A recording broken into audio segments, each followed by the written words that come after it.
Bon, allons-y, on reprend. Bon, j'espère quand même que je ne vous donne pas le mal de mer, parce qu'avec mes enregistrements, je fais vraiment avec les moyens du bord. Vous devriez voir sur quoi est fixé, pas forcément sur une perche à selfie, mais sur quoi est fixée la perche, c'est à mourir de rire. On essaye de se débrouiller comme on peut, mais ce n'est pas vraiment le top, hein. Je préfère franchement en chair et en os en classe, ça c'est clair. C'est franchement plus agréable et au moins il y a de l'interaction. Ici, je me parle à moi-même. Alors, l'exercice suivant, donc si je reprends première partie du chapitre, donc je rappelle, parce que j'ai peut-être pas attiré assez l'attention, activité 1, donc c'était la découverte des fonctions du premier degré. Puis en page 3, en page 4, pardon, activité 2, oups, activité 2, représentation d'une fonction du premier degré. Et c'est ce que je vous demandais de faire ici. Donc, pouvoir représenter en page 5 trois fonctions. Bon, elles sont extraites du manuel, donc je n'ai pas demandé évidemment de toutes les représenter. J'ai sélectionné la F2, la F5, la F8, qui sont tout simplement des numéros de fonctions. Y égale 2x moins 4, y égale moins 2x, y égale 2 tiers de x plus 1. En fonction de tout ce qu'on connaît déjà, on se rend compte que celle-ci, puisqu'il y a un terme en x et un terme indépendant, c'est une fonction du premier degré affine. Y égale moins 2x, je n'ai qu'un terme en x, elle est donc linéaire. Y égale 2 tiers de x plus 1, j'ai le terme en x et le terme indépendant, donc c'est une affine. Sont-elles croissante ou décroissante? Alors, je regarde le coefficient de x. S'il est positif, elle est donc croissante. Donc, je m'attends à une droite oblique de ce genre-là. Y égale moins 2x, le coefficient de x est négatif. Elle est donc décroissante. Je m'attends à une droite oblique de ce genre-là. Y égale 2 tiers de x plus 1. Je m'attends à une droite orientée vers la droite, puisque c'est une fonction croissante, puisque le coefficient 2 tiers est positif. C'est pas parce que c'est une fraction, il faut juste que la fraction soit positive, ce qui est le cas ici. Alors, pour pouvoir s'en sortir et représenter, je dresse un petit tableau de valeurs. Je sais que ce sont des droites, donc j'ai juste besoin de deux valeurs. Et vous remarquez ici, j'ai chaque fois, dans les deux premiers cas, choisi 0 et 1. Pourquoi est-ce que dans le dernier cas, j'ai travaillé avec 0 et 3? Tout simplement parce que j'ai la fraction 2 tiers et que si je travaille avec 1, je vais être embêté avec une fraction, avec la fraction 2 tiers plus 1. Bon, alors c'est pas que c'est très compliqué, hein, 2 tiers plus 1, mais il faut penser à réduire au même dénominateur, donc 2 tiers plus 3 tiers égale 5 tiers. Pour ne pas avoir de fraction comme valeur correspondante, je donne à x la valeur qui va neutraliser mon dénominateur. Et donc, j'obtiens une valeur correspondante qui est, dans chaque cas, des valeurs entières. Vous voyez que j'ai entouré comme ça verticalement pour toujours obtenir les coordonnées de points et les placer dans mes repères. Alors, en fonction des repères dont vous disposez, ici, je ne devais placer que le 0 et le 1 sur le x. Donc, forcément, j'ai travaillé avec une plus grande unité de mesure. Par contre, je devais au moins avoir moins 4 qui apparaissait sur l'axe des Y, donc là j'ai travaillé avec le centimètre. Ici, je devais faire au moins apparaître moins 2, j'ai travaillé aussi avec le centimètre. Alors que pour le dernier graphique, là j'ai travaillé avec la même unité de mesure sur les deux axes. Petite parenthèse, quand le repère est gradué avec une même unité de mesure, donc ça veut dire en centimètres, donc tous les centimètres sur x, tous les centimètres sur y par exemple, on dit que le repère est orthonormé.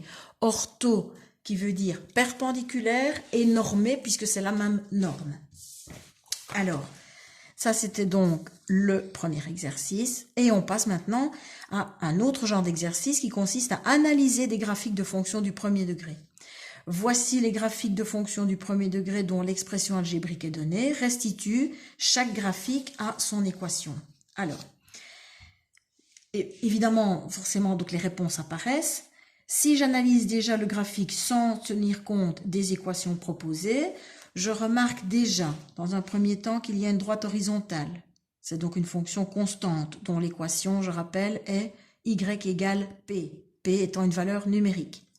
Ensuite, j'ai la droite B en vert et les droites C et D. Ah tiens, je remarque, les droites C et D sont parallèles. Ça aurait une importance évidemment dans l'équation.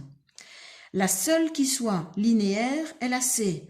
Donc, la seule qui soit du type y égale mx, donc juste un terme en x, c'est la c. Les deux autres, b et d, sont des affines. Bon, bien sûr, toutes les deux croissantes. Donc, quand j'analyse les équations, je prends la première équation f1, y égale 3x, fonction linéaire, c'est donc obligatoirement la droite c.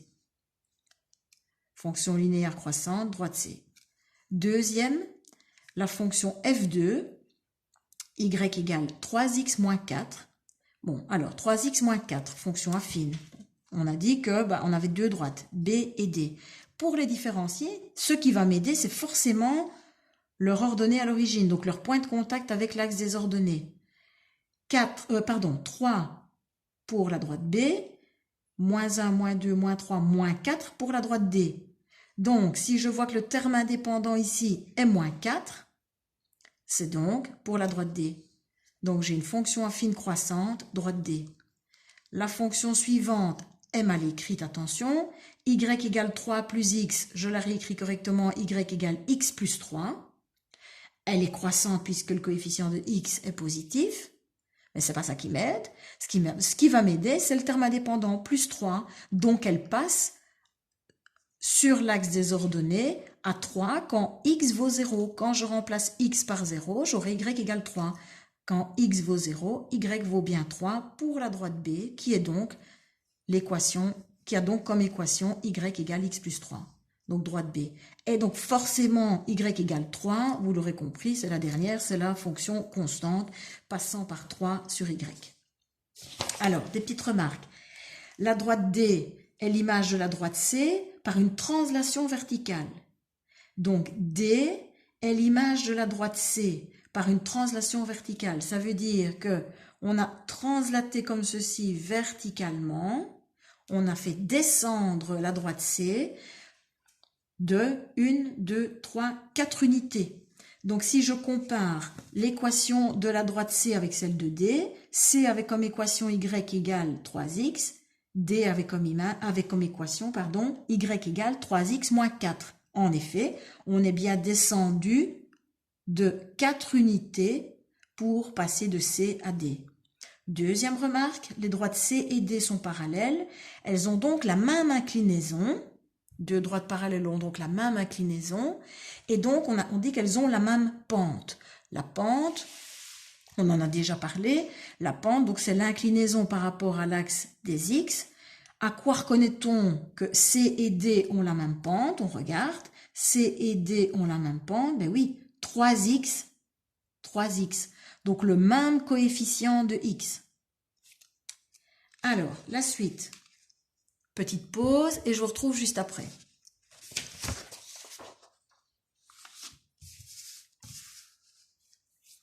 Alors, voilà. On a ici, donc dans un même graphique, toujours une droite qui se fait remarquer, droite A qui est toujours parallèle à l'axe des x. Deux droites parallèles. Cette fois-ci, les droites sont orientées dans l'autre sens, donc elles sont toutes les deux décroissantes. Et la droite B. Je n'ai plus aucune fonction linéaire. Aucune droite ne passe par l'origine du repère. J'ai donc une fonction constante qui se distingue des trois autres. Les trois autres sont des fonctions affines. Toutefois, j'en ai une qui est orientée vers la droite et qui est donc croissante, deux qui sont orientées vers la gauche et donc décroissantes. Ça, c'est une première chose qui va pouvoir les distinguer.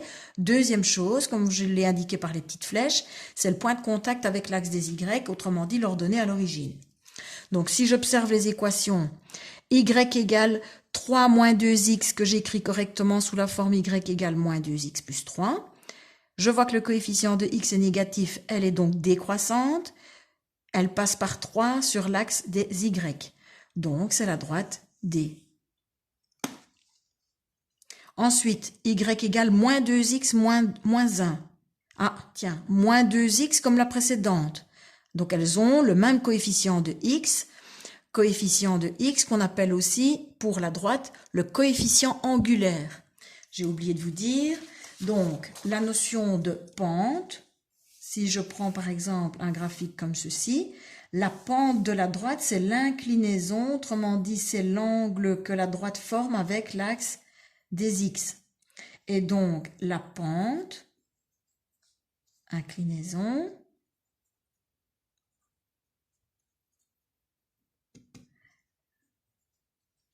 on appelle ça la pente de la droite ou son coefficient angulaire. Angulaire, vous l'aurez compris, puisque ça fait appel, il y a un lien avec l'angle que la droite forme avec l'axe des X. Coefficient, et en effet, algébriquement, c'est le coefficient de X qui m'indique la pente de la droite. Donc, on revient à notre exercice.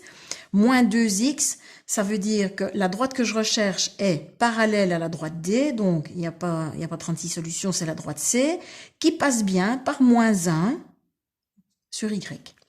Ensuite, j'ai la fonction 3y égale moins 2, j'ai juste une valeur numérique, c'est donc une fonction constante, c'est la droite A. Et par conséquent, la dernière qui me reste, que j'écris correctement, y égale non pas 3 plus 2x, mais 2x plus 3, c'est la seule qui soit croissante, donc affine, croissante, passant par 3 sur y. Donc on vérifie, elle est bien croissante et elle passe par 3 sur y. Petite remarque, la droite B, est la seule droite de fonction croissante, pente positive égale 2. C et D sont parallèles, elles ont la même pente. Pour les distinguer, étant donné qu'elles sont toutes les deux affines, on utilise l'ordonnée à l'origine, donc la valeur de P. Alors, problème évidemment dans le dernier cas, puisqu'on a 6 droites passant toutes par l'origine du repère, autrement dit 6 fonctions linéaires. Alors, 3 d'entre elles sont des fonctions croissantes, les 3 autres sont des fonctions décroissantes.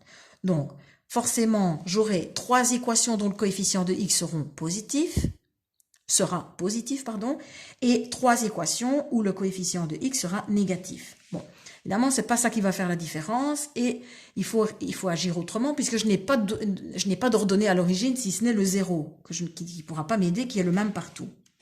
Donc, ce que je dois faire, c'est, dans ce cas-ci, vous voyez, j'ai choisi des points dont je sais facilement déterminer les coordonnées et je dois les vérifier dans 3 équations. Donc, je prends par exemple la première, y égale x. Bon, ça c'est déjà une équation caractéristique. Ça veut dire que y a la même valeur que le x. Mais par exemple, 3, 3. Y égale x, le coefficient est positif. Il doit donc s'agir d'une des 3 où la valeur de x est la même que y. Donc ici, on a la droite E. Ensuite, y égale 2x. Donc ça veut dire que l'ordonnée vaut le double de l'abscisse. Le coefficient est positif. Je cherche donc une fonction linéaire croissante. Il me reste D ou F. Où l'ordonnée est-elle double de l'abscisse? Mais c'est pour la D. Enfin, on n'a pas fini, mais la fonction 3, cette fois-ci, j'ai y égale moins 0,5x. Autrement dit, moins 1 demi-x. Bon, coefficient négatif. Cette fois-ci, je recherche donc parmi les 3 fonctions décroissantes, où y vaut la moitié de x. Donc, je peux faire exactement la même chose, où y va valoir la moitié de x. Est-ce la C, la B ou la A? Certainement pas la B, puisque la B, les valeurs de x sont opposées, sont juste opposées. Donc, par exemple, pour la droite B, elle passe par ce point-ci, qui a comme coordonnée moins 2, 2. Donc, c'est pas la droite B. C'est soit A, soit C. Où les ordonnées valent-elles la moitié des abscisses? C'est pour la droite A. Vous le faites facilement même chose, en déterminant un point de la droite A, vous déterminez ses coordonnées. Voilà. J'ai donc y qui vaut 2, 1, 2, 3, 4, et x qui vaut moins 4. Donc, y vaut bien l'opposé de la moitié de l'abscisse. Alors, je continue avec la F4. Y égale moins 2x. Donc, il me reste la B ou la C, puisque c'est une fonction linéaire décroissante. Comme j'ai dit tout à l'heure, ce n'est pas la B, puisque la B est caractéristique où x et y ont des valeurs opposées, alors qu'ici, y vaut l'opposé du double de x, c'est donc la droite C. Il va me rester les deux dernières, y égale 0,5x, y égale moins x, 0,5x, c'est donc la dernière droite dans la partie, je veux dire, enfin pas dans la partie positive, mais parmi les trois fonctions croissantes, c'est donc la f, et la dernière, la b. Alors, il y a plus de remarques ici.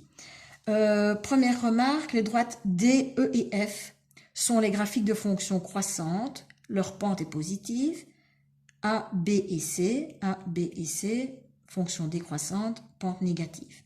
Les droites B et E jouent des rôles particuliers, donc la droite B et la droite E. On remarque qu'en fait ce sont les bissectrices des angles formés par les axes, puisque les valeurs pour la E, la valeur de x, elle est égale à celle d'y, et pour la B, la valeur de x est l'opposé de celle d'y. On ne peut distinguer chacune des droites de fonctions croissantes ou décroissantes que par leur pente, c'est-à-dire l'inclinaison par rapport à l'axe des x.